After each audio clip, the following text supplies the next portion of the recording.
সকালে ৩ ঘন্টা পড়বো, তার মধ্যে প্রাইমারির জন্য আর একটা পলিটির পার্লামেন্টের রিভিশন দেবো। দুপুরে ৩ ঘন্টা পড়বো, যেখানে বাংলা ইংলিশ রাইটিং থাকবে, ভোকাবলিস থাকবে, ফর আইডিও।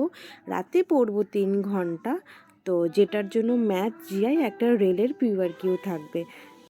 মনডে আমার কাছে সানডের মতো, আমার পড়ানোর সেরকম প্রেশার থাকে না।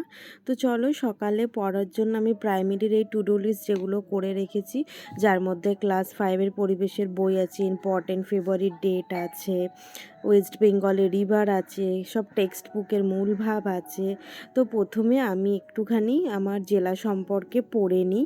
তো তার জন্য আমি প্রায় 9টার থেকে পড়তে বসেছি, আর আমি এখন টানা পড়বো, যেটা আমি 3 ঘন্টা রেখেছি। তো এখন আমি পুরোপুরি টানাই পড়বো।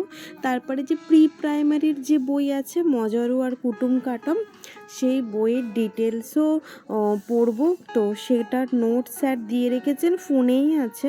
এত প্রিন্ট আউট করা অনেক খরচ হয়ে যায়, আর ওই রাফলি ফোন ইউজ করাচ্ছে, ফোন ইউজ করে এগুলো পড়ে ফেললে পয়সাও বেঁচে যায়। তো আমি সাধারণত ওই মজারু কুটুম কাটমের জিনিসগুলো ফোনের থেকেই পড়ছি। তো দেখো এতক্ষণে আমার কমিশন, ইম্পর্টেন্ট ডেট এগুলো পড়া হয়ে গেছে। এরপরে আমি কমিশনের কিছু পার্ট আছে সেগুলোকে পড়ব। আর এই যে দেখো, এটা হচ্ছে শর্ট কোশ্চেন কমিশনের, মানে ওই হান্টার কমিশন, উডের ডেসপ্যাচ, তারপর থেকে যত জাতীয় শিক্ষা কমিশনগুলো রয়েছে, সার্জেন্ট কমিশন, স্যাডলার কমিশন, এই সমস্ত ডিটেলসগুলো। তো চলো একটুখানি পড়ে নিই এগুলো আগে। আর জানো তো, তোমরা যে বইগুলো দেখছো সেগুলো কিন্তু আমার অনেক দিন আগের থেকেই কেনা, শিপের পরে পড়বো বলেই রেখেছিলাম। এবার পড়বো মূল ভাব, মানে প্রি প্রাইমারি থেকে ক্লাস 5 অবধি যত টেক্সট বই রয়েছে তার এই মূল ভাবগুলো। তো আমার 11টা 10-এর মধ্যে এই কটা জিনিস পড়া হয়ে গেল। এরপরে পড়বো ওয়েস্ট বেঙ্গলের ইতিহাস, আর এটাও এই দেখো ফোনের মধ্যেই রয়েছে, তো ফোন থেকেই পড়বো। তো পড়ে নিই আগে আমি। কেউ একজন বলেছিল একটু বড় বড় ব্লগ দিতে, তো আমি চেষ্টা করছি ব্লগগুলোকে মানে একটু বড় করার, আর সেটা হয়তো খুব আস্তে আস্তে হবে। টাইম ম্যানেজমেন্ট করতে একটু অসুবিধা হচ্ছে। তো আমার কমপ্লিট, আর এখনও 8 ঘন্টা বাকি আছে সকালের 3 ঘন্টার মধ্যে। তো আমি তো সেটা পড়বো হচ্ছে কাজ করতে করতে, কানে হেডফোন নিয়ে, নালে অনেক দেরি হয়ে যাচ্ছে। আর আমার শরীরটা আজকে খুব একটা ভালো নেই, তো তার জন্যই ভাবলাম একটু তাড়াতাড়ি করে নিই, বাসন টাসন মেজে ঘর দুয়ার মুছে টুছে। ততক্ষণ আমার কিন্তু পার্লামেন্টে রিভিশন দেওয়া হয়ে গেছে। তো টুক করে এই দেখো স্নান করেও চলে এসেছি। আর মেয়ে স্কুল থেকে চলে এসছে, ও স্নান করে দেওয়া হয়েছে। তারপরে আমি একটু খাচ্ছিলাম ডার্ক চকলেট, কিছু গ্রেপস, আর তারপরে শুয়ে শুয়ে রেস্ট অফ দ্য মানে পলিটির পার্টটা পড়ছিলাম। তবে এরকম করে পড়তে পড়তে আমি ঘুমিয়েই গেছি, উঠেছি 3টের পরে। তো তারপরে দেখেও জাস্ট দুটো মানে সকালের পার্টটা কমপ্লিট হয়ে গেছে। আর এরপরে আমি ওই দুপুরের পাশে বিকেলটাও রেখে দিয়েছি। তো বিকেলের থেকে এই পার্টগুলো চলো পড়া স্টার্ট করা যাক। ইংলিশ আজকে তোমাদের সাথে শেয়ার করব না, আমি প্রত্যেক দিন যে ইংলিশ প্রেসাইজ বা ট্রান্সলেশন করি, সেখানে আমার স্যার আমাকে কত নাম্বার দেয়। তো আগে আমি বেঙ্গলি করে নিয়েছি, বাংলার একটা ভাবার্থ করছি আর একটা ট্রান্সলেশন করছি। অনেকটা সময় লাগছে কিন্তু, জানো তো আমি ভাবছি যে জিনিসগুলো খুব ইজি, বাট ততটা ইজি না। অনেকটা পড়ে পড়ে বুঝে বুঝে মানে উদ্ধার করতে তো মনে হয় চুল আমার উদ্ধার হয়ে যাবে। তো তারপরে আমি আমার ভোক্যাবটাও করে নিলাম।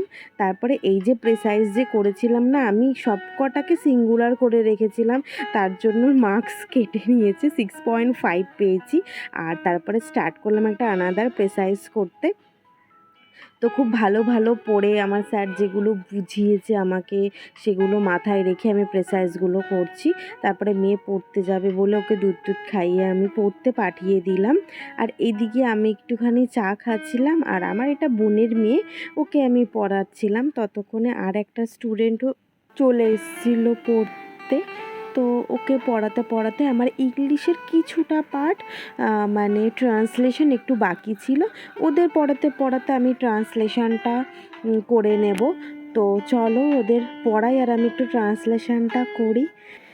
আর যখন আমি অবজেক্টিভ পড়তাম, মানে যখন ক্লার্কশিপের আর কি প্রিলিমসের জন্য পড়তাম জানো তো, তখনই আমি অল্প করে ট্রান্সলেশন করতাম আর আমার এই দাদাটাকে দিয়ে চেক করাতাম। তো তার জন্য না এখন ট্রান্সলেশনটা আমার ক্ষেত্রে অনেকটা ইজি হয়ে গেছে। প্রিসাইজটা একটু ভাবতে হচ্ছে, কিন্তু ট্রান্সলেশনটা বেশ আমি এরকম করে করতে পারছি। জানি না কি হবে, কতটা মার্কস আসবে বা কী না কি, কিন্তু আমি চাইছি নিজেকে প্রস্তুত করে রাখতে। কারণ এই বছর তো আবার ক্লার্কশিপ আছে, মিসলেনিয়াস আছে। মিসলেনিয়াসটা নিয়ে একটু টেনশন আছে, আমি বর্ডার লাইনে আছি, আমি বুঝতে পারছি কি না যে আমি মিসলেনিয়াসটা পাস করতে পারবো কি না। এটা একটা আনাদার মানে টেনশন কাজ করছে আমার ওপর। তো দেখি কি হয়। তো এই দেখো দুপুরের 3 ঘন্টাও কিন্তু আমার রাত 8টার সময় এসে শেষ হয়েছে, বুঝলে? এবার কিন্তু ম্যাথ, জিআই, এই দেখো 8টাকে কেটে এটা আমি 9টা করে দিলাম। ম্যাথ, জিআই আর রেলের একটা পিওআরকিউ পড়বো। বাট আমার এতটা মানে মাথাটা হেজি লাগছিল, উঠে একটু চুল টুল ঝাড়লাম, একটু বাসন টাসনগুলো ধুলাম, ধুয়ে টুয়ে একটু জল খেলাম। হ্যাঁ, তোমরা কিন্তু বেশি বেশি করে জল খেয়ে নিজেকে হাইড্রেটেড রেখো, কারণ যারা পড়াশোনার প্রেশারের মধ্যে আছো অ্যাটলিস্ট জল খাওয়াটা তাদের ভীষণ দরকার। তারপরে ভাবলাম আমি নিজে একটুখানি লেকচার 3টা কমপ্লিট করি আর ওকে একটুখানি পড়াই। তো ওকে পড়াতে পড়াতে কিন্তু আমার একটু বেশ পড়া হয়ে যায়। ও ওখানে মনে হয় কম্পিউটার মতো পড়ছিল। তারপরে আমি খেয়ে দিয়ে ওকে খাইয়ে টাইয়ে এসে বসেছিলাম রাতে ম্যাথ নিতে, মানে ম্যাথ নিয়ে আর কি। তো ম্যাথ করেছি। তো আজকে আর জিআইটা আমার করা হয়নি। তো এভাবে আজকে আমি 8 ঘন্টা কমপ্লিট করলাম, এটাকে আমি অনেক বাড়াবো। তো চলো আজ টাটা, সবাই ভালো থেকো।